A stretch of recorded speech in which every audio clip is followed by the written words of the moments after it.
The eyes of those people working with humanitarian missions and search and rescues have really gone wide this week when they've seen the new LM-100J.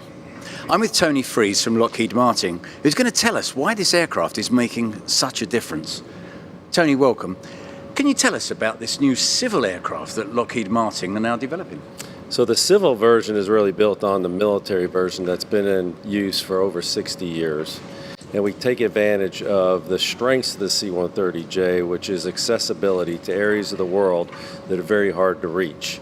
And that's important when you do humanitarian missions where there's been a disaster potentially and there's just not the access to runways and so forth that you would normally have for your standard commercial airliner. The C-130J can get into those places without an issue. It's been known to do that. So it helps us with accessibility to areas that are hard to get to.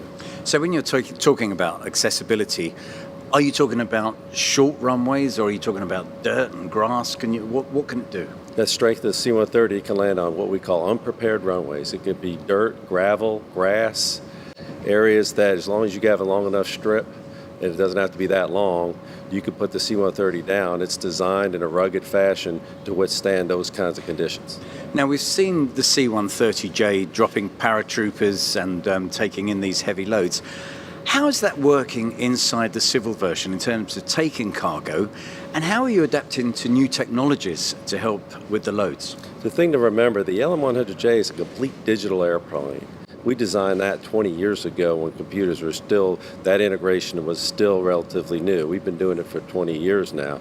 We linked the navigation systems on the aircraft to the airdrop systems on the aircraft, so you get a highly precise airdrop capability because the aircraft will release the loads at the precise location it needs to be released. There is no guesswork anymore.